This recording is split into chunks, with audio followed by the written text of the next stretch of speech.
Hi students. So this is our fourth lecture on Colrosh law. Okay, तो third lecture में हमने क्या किया था, हमने कहा कि जी लैम्डा एम हमें निकालना है, लिमिटिंग मोलर कंडक्टिविटी। और आप इस स्ट्रॉन्ग इलेक्ट्रोलाइट की क्या कर सकते हो, आप limiting molar conductivity easily calculate कर सकते हो। जस्ट कैसे कि आप उस ग्राफ को क्या कर दो, एक्स्ट्रा प्लॉट कर दो। किसके बीच में था, that is between the lambda M and root C. ठीक है, और जब आपने एक्स्ट्रा प्लॉट किया तो ये हमारी क्या आ गई, lambda m naught, which is known as the limiting molar conductivity. Fine. देखिए, अगर मैं यही लिमिटिंग मोलर कंडक्टिविटी किसकी किसकी निकालना चाहें, वीक इलेक्ट्रोलाइट की। ठीक है जी, किसकी निकालना चाहें, वीक इलेक्ट्रोलाइट की। तो हमने कहा था कि ये डिफिकल्ट है। क्यों डिफिकल्ट है, क्योंकि जब हमने इसके लिए ग्राफ प्लॉट किया, ठीक है, between the molar conductance and the root of the concentration, तो ग्राफ कुछ हमारा इस तरह से आ रहा था कि आप जितनी कंसंट्रेशन कम करते जाओगे, यहाँ कंडक्टेंस क्या होती जाएगी, इंक्रीज होती जाएगी। जिसके दो रीजन थे, that is number of ions increase हो रहे हैं, ठीक है, और दूसरा जो इंटर आयनिक अट्रैक्शन क्या हो रही है, डिक्रीज हो रही है। ठीक है, तो मेन रीजन हमारा क्या है जी, एसोसिएशन। बिकॉज एसोसिएशन के कारण, डिसोसिएशन, क्योंकि डिसोसिएशन के कारण क्या हो रहा है, नंबर ऑफ आयन, जैसे जैसे आप डाइल्यूशन करते जा रहे हो, नंबर ऑफ आयंस इंक्रीज होते चले जा रहे हैं, इंक्रीज होते जा रहे हैं। तो हमारे पास कोई एक स्टेज ऐसी आ ही नहीं रही जहां पर हम इस ग्राफ को क्या कर सकें, एक्स्ट्रा प्लॉट कर सकें, और एक्स्ट्रा प्लॉट कर ही नहीं सकते। ठीक है, तो हम यहाँ पे लैम्डा नॉट कैलकुलेट नहीं कर सकते। तो दिस वाज द प्रॉब्लम। ठीक है, दैट क्या प्रॉब्लम थी, जो मैंने लास्ट लेक्चर में भी लिखा था। हमारी प्रॉब्लम थी that how we can calculate the limiting molar conductivity of a weak electrolyte.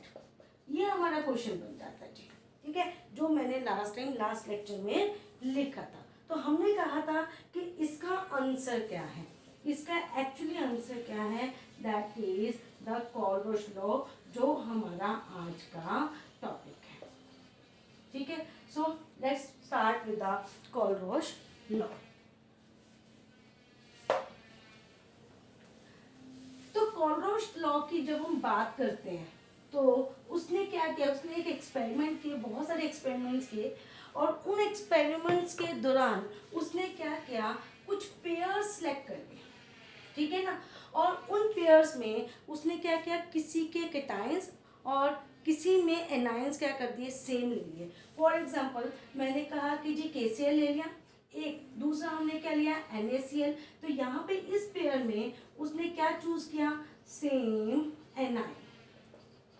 ठीक है, क्या चूज किया, सेम एनायन। अगर बिल्कुल ऐसे ही अगर मैं यहाँ पे पोटेशियम ब्रोमाइड और सोडियम ब्रोमाइड ले लूँ, ठीक है, पोटेशियम ब्रोमाइड और सोडियम ब्रोमाइड अगर हम ले लें, तो यहाँ पे अगेन आप क्या चूज कर रहा है, उसने चूज किया सेम एनायन। और जब उसने इनकी मोलर कंडक्टेंस निकालने की कोशिश की, क्योंकि ये सभी के सभी क्या हैं, ये सभी सॉल्ट्स हैं। ठीक है, सॉल्ट्स हैं, तो ये सारे के सारे क्या हैं, स्ट्रॉन्ग इलेक्ट्रोलाइट है। स्ट्रॉन्ग इलेक्ट्रोलाइट है, तो इसका मतलब हम इन सभी की लैम्डा एम नॉट निकाल सकते हैं। तो उसने जब इनकी लैम्डा एम नॉट निकाली और इस लैम्डा एम नॉट के बीच में इनका डिफरेंस कैलकुलेट किया। ठीक है, यहाँ भी उसने क्या किया, डिफरेंस कैलकुलेट किया। तो वो जो डिफरेंस आ रहा था, that was coming out to be same. Difference same क्यों आया, क्योंकि अगर यहाँ पर लिमिटिंग मोलर कंडक्टिविटी इस आयन की और इस आयन की क्या कर दें, क्योंकि दोनों ही आयन है, अगर आप काट देते हो तो यहाँ पर डिफरेंस किसके बीच में आया, पोटेशियम आयन की लिमिटिंग मोलर कंडक्टिविटी में और सोडियम आयन की। तो यहाँ भी अगर हम इन दोनों को काट दें तो वो जो डिफरेंस है वो किसकी वजह से है, that is again between the molar conductivity of the potassium and sodium. तो जब ये चीज़ें सेम इसलिए आ रही थी क्योंकि उसने ये बोला, इट मीन्स कि यहाँ पर क्या हो रहा है कि हर एक इंडिविजुअल आयन जो है, इंडिविजुअल जो आयन है वो उसकी अपनी कंट्रीब्यूशन है, ठीक है, कंट्रीब्यूशन है that is towards the molar conductivity, ठीक है। और उसकी जो कंट्रीब्यूशन है, मान लीजिए कि मैं यहाँ पे क्लोराइड आयन की बात कर रही हूँ, तो क्लोराइड आयन की जो मोलर कंडक्टेंस है, ठीक है जी, लिमिटिंग मोलर कंडक्टेंस है या आप कहें कि मोलर कंडक्टेंस है, वो जो कंडक्टेंस है वो पोटेशियम आयन के ऊपर डिपेंड नहीं करती, इसकी सोडियम आयन के ऊपर डिपेंड नहीं करती। बिल्कुल ऐसे क्लास में 40 बच्चे हैं, ठीक है, और अगर हम कहें कि क्या एक बच्चे के मार्क्स दूसरे बच्चे के ऊपर डिपेंड करते हैं, प्लीज़ चीटिंग की बात मत करना, ठीक है, एक बच्चे के मार्क्स दूसरे बच्चे के ऊपर डिपेंड नहीं करते। हाँ, अनटिल अनलेस आप चीटिंग ना करें तो that is a different issue. Otherwise हम क्या कहते हैं कि एक बच्चे का जो पोटेंशियल है, एक बच्चे की जो एबिलिटी है, कैपेबिलिटी है, वो कभी भी किसी दूसरे बच्चे के ऊपर डिपेंड नहीं करती, हर किसी की अपनी इंडिविजुअल आइडेंटिटी है।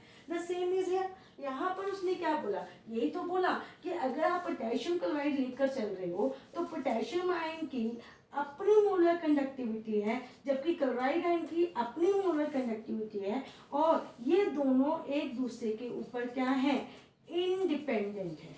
क्या है, इंडिपेंडेंट है, ठीक है। और अगर ऐसा कुछ है, ठीक है, ऐसा कुछ है, तो हम क्या कर सकते हैं, with the help of this हम एक वीक इलेक्ट्रोलाइट की मोलर कंडक्टेंस निकाल सकते हैं। कैसे निकाल सकते हैं, मान लीजिए कि मेरे पास ये ऐसे एसिटिक एसिड है, ठीक है, और ये मेरा एक वीक इलेक्ट्रोलाइट है, और हमने कहा कि ग्राफ से एक्स्ट्रा प्लॉट करके हम इसकी जो लिमिटिंग मोलर कंडक्टिविटी है वो हम कैलकुलेट कर ही नहीं सकते, तो हम कैसे कैलकुलेट करें।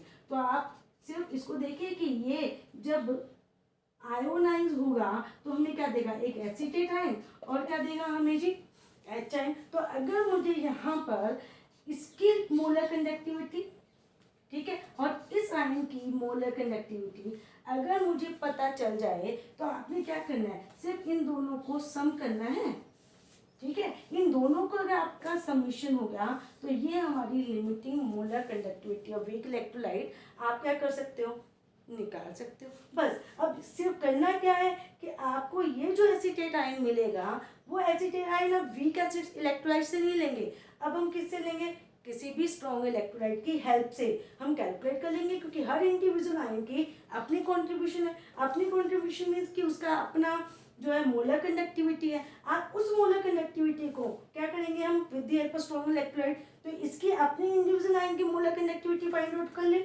इसकी अपनी फाइंड आउट कर ली। तो कॉलरोश लॉ क्या कहते हैं, बहुत सिंपल सी बात, उसने यही तो कहा, व्हाट इज कॉलरोश लॉ, वो कहता है कि जी limiting molar conductivity of any electrolyte, किसी भी इलेक्ट्रोलाइट की अगर आप लिमिटिंग मोलर कंडक्टिविटी की बात करते हैं तो कैन बी कैलकुलेटेड लिख दीजिए, और बाय द सम ऑफ, ठीक है, लिमिटिंग,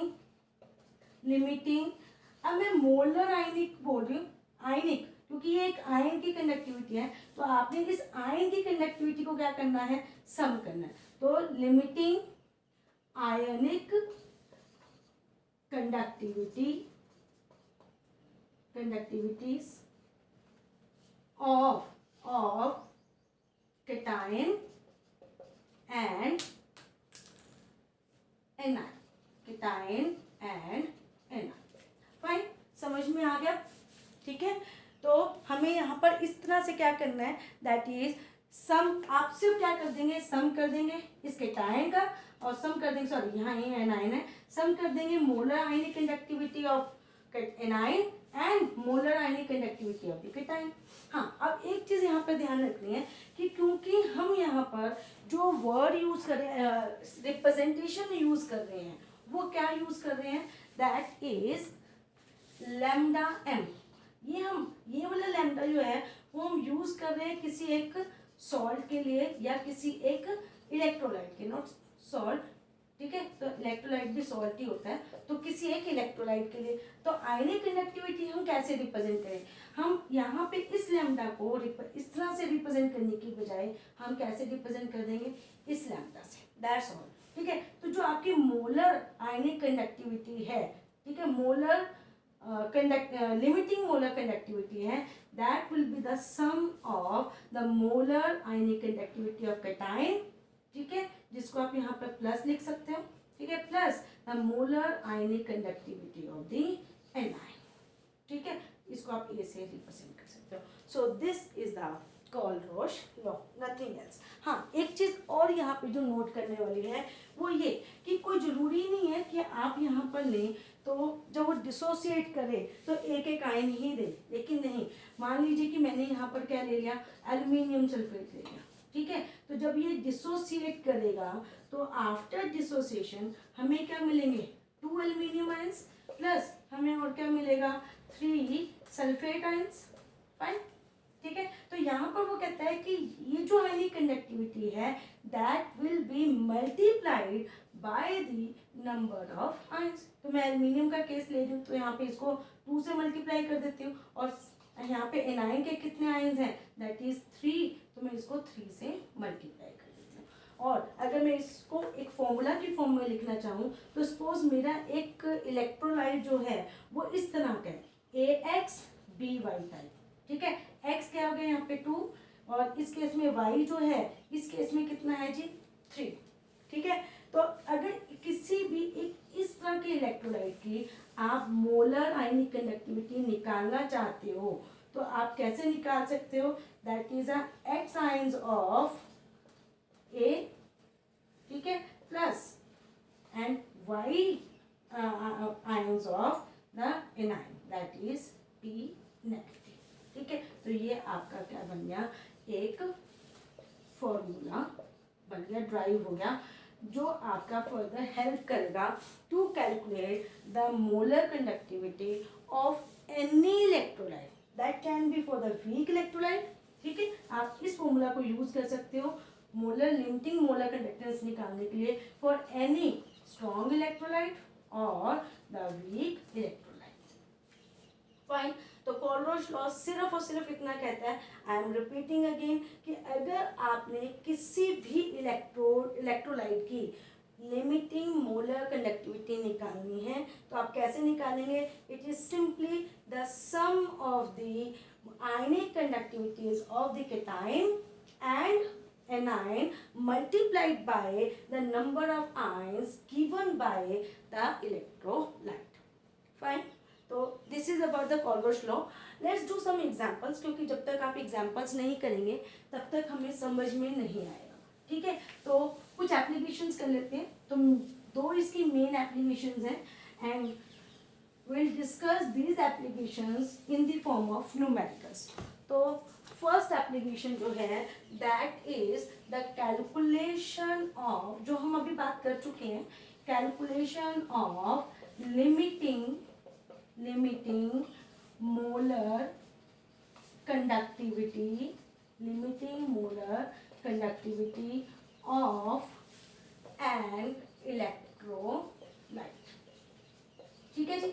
तो this is the first application of Kohlrausch law, ठीक। चलिए हम कुछ न्यूमेरिकल्स कर लेते हैं, कुछ प्रॉब्लम्स ले लेते हैं, बिकॉज आपको ये जो एप्लीकेशंस हैं वो समझ कैसे आएंगे with the help of numericals. तो मैं यहाँ पे फर्स्ट न्यूमेरिकल लिख रही हूँ, ठीक है। उसने कहा कि suggest a way to determine the lambda m naught value of water। वो कहता है कि हमें यहाँ पे लैम्डा एम नॉट वैल्यू किसकी निकालनी है, वाटर की। तो सिंपली आपने क्या लगाना, आंसर क्या है, आप सिंपली एक फॉर्मूला अप्लाई कर दो। तो हमारा formula lambda m not water की निकालनी है, तो वाटर ऑन डिसोसिएशन आपको क्या देता है जी, H ion and O H ion, ठीक है। तो आपको अभी इसको निकालना है तो हमारे पास क्या होना चाहिए, limiting molar ionic conductivity of hydrogen ion plus limiting molar ionic conductivity of OH ions. ठीक है, तो this is the way to calculate the molar ionic limiting molar conductivity of the water. Fine, चलिए ना next numerical करते हैं. Next numerical वो क्या लिखा हुआ है, दैट इज, इसको रब कर देते हैं because I need some more space here. Next question है हमारा, that is the molar, B part, the molar conductivities at infinite dilution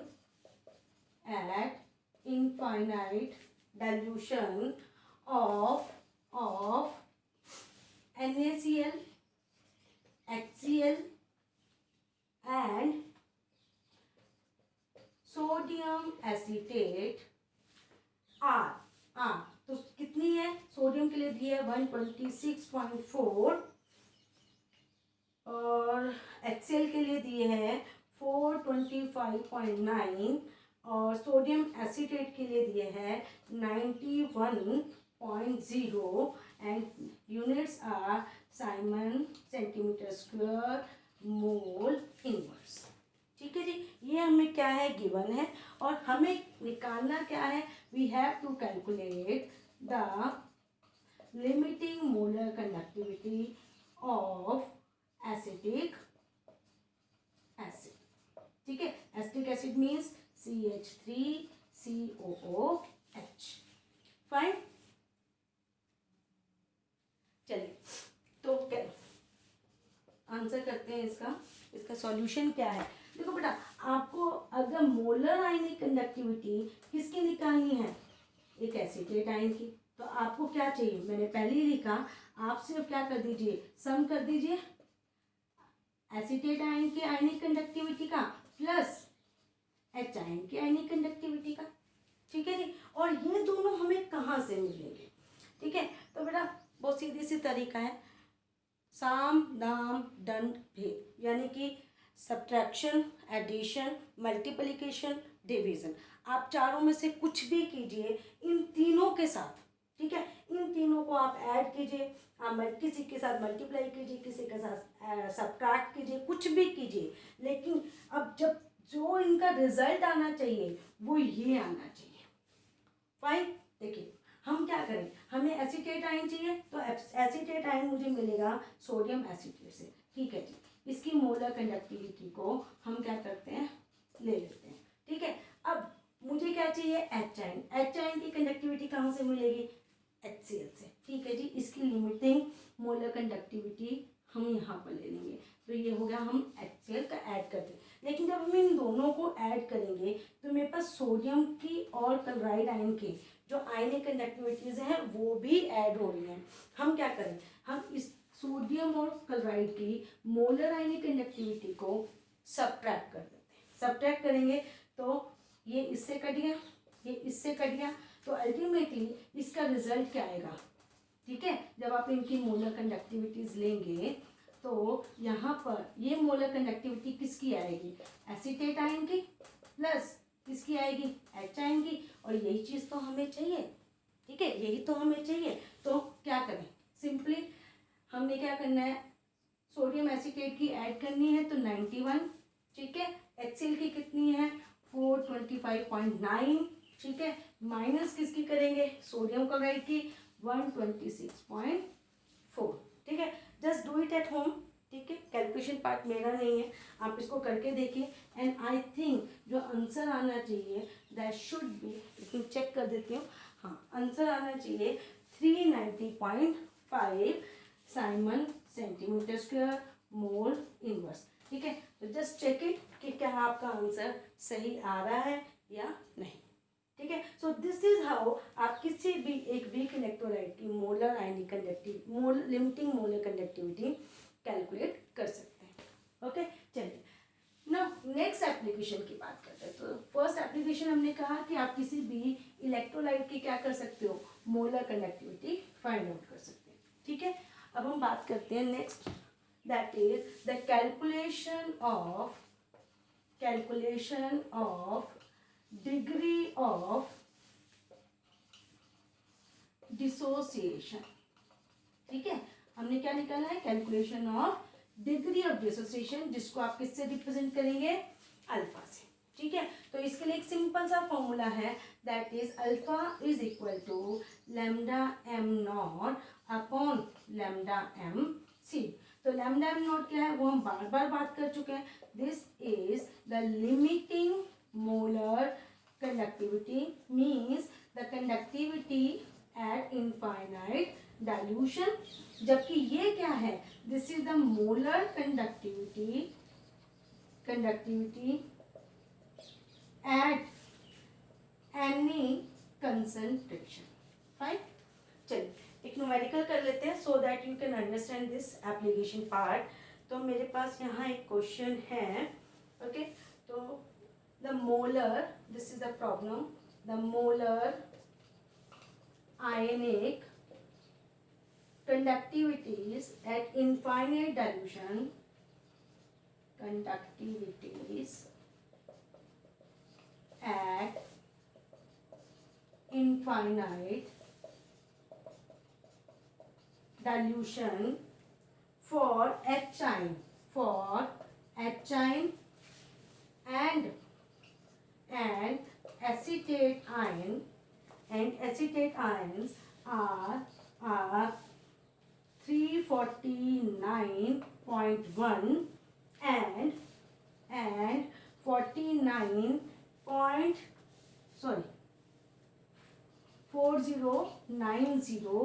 Simon centimeter square mole inverse। ठीक है जी, देन उसने क्या बोला, हमें निकालना क्या है। फर्स्ट ऑफ ऑल वो कहता है कि हमें निकालना है मोलर कंडक्टिविटी ऑफ सॉल्यूशन। ठीक है जी, हमें मोलर कंडक्टिविटी निकालनी है सॉल्यूशन की। सेकंड उसने क्या बोला, हमें निकालनी है डिग्री ऑफ डिसोसिएशन। ठीक है जी, सेकेंड हमें निकालनी है डिग्री ऑफ डिसोसिएशन, किसकी, ऑफ एसिटिक एसिड। फाइन, और हमें और क्या गिवन है, इफ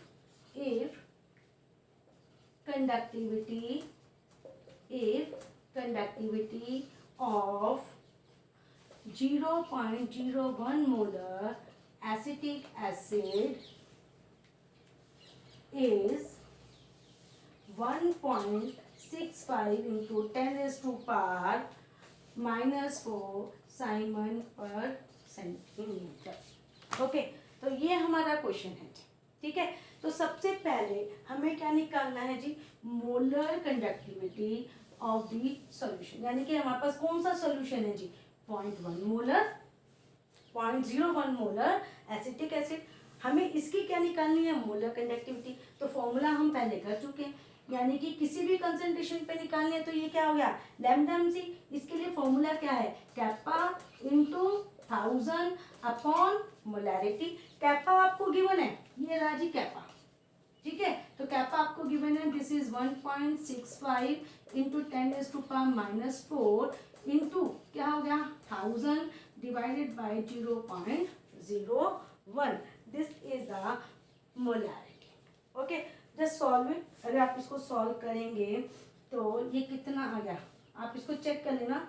बाकी ये हो गया हमारे पास, ये पॉइंट जो है इस पॉइंट से कट गया, तो हमारे पास हो गया 165 इंटू 10⁻⁻⁴, और ये क्या हो गया +3, तो ये हो गया हमारे पास 16.5, दैट इज 16.5 मोलर कंडक्टेंस है, तो साइमन सेंटीमीटर पर mole inverse. So this is the answer. तो ये हमारा क्या होगा बेटा जी, फर्स्ट पार्ट हो गया, जहाँ पर आपने क्या निकाली, लैम्डा एम सी, यानी कि molar conductivity at any concentration, और यहाँ पे कौन सी कंसंट्रेशन है, 0.01 मोलर। फाइन, तो ये हमारा आ गया जी lambda M at the rate any concentration. Second हमें क्या निकालना है, सेकेंड हमें कैलकुलेट करना है बेटा जी अल्फा। अल्फा का फॉर्मूला हमने अभी ऊपर लिखा, this is equal to lambda m naught by lambda m c. ठीक है, शायद उल्टा लिख रही हूँ, हाँ सी ऊपर आएगा, ठीक है सी ऊपर, ठीक है। इसको आप थोड़ा सा ठीक कर लीजिएगा, ऊपर आएगा कंसंट्रेशन एट एनी कंसंट्रेशन, तो ये हमारा चेंज हो गया, ये इधर आएगा और ये इधर आएगा, ठीक है। चलिए अब अगर हम देखें तो मुझे यहाँ पर लैम्डा एम नॉट अभी मालूम नहीं है, तो फर्स्ट ऑफ ऑल हम कैलकुलेट कर लेते हैं लैम्डा एम नॉट। ओके, तो मैं यहाँ कैलकुलेट कर देती हूँ लैम्डा एम नॉट। ओके, तो लैम्डा एम नॉट किसके बराबर है, ठीक है, किसका निकालना है, एसिटिक एसिड का, ठीक है। तो ये किसके बराबर हो गया, this is equal to the molar ionic conductivity of the acetate ion at infinite dilution plus the molar ionic conductivity of the hydrogen ion at infinite dilution, और जिसकी वैल्यूज हमें यहाँ पर गिवन है, ठीक है। तो ये हमारे पास किसकी है, एच आयन की, और ये हमारे पास किसकी दी हुई है, that is the acetate ion की। तो एसीटेट आयन की कितनी है 40.9, जबकि एसीटेट आयन की कितनी है 349.1। इसको ऐड करें, दैट इज 40.9, तो it comes out to be 390, ठीक है। तो ये हमारी कितनी आ गई, that is 390 siemens centimetre square mole mole mole inverse, ठीक है। तो जस्ट इसकी वैल्यूज पुट कर देते हैं हम, तो ये हो गया 16.5 डिवाइडेड बाय 390, ठीक है। इसको कैलकुलेट कर लेना, मैं आंसर देख देती हूँ। आंसर है that comes out to be 0.0423। Okay, just आप कैलकुलेट करके चेक कर लीजिएगा कि क्या यही अल्फा आ रही है, तो this is a degree of dissociation. So this is all about the Colrush law and its application. Thank you.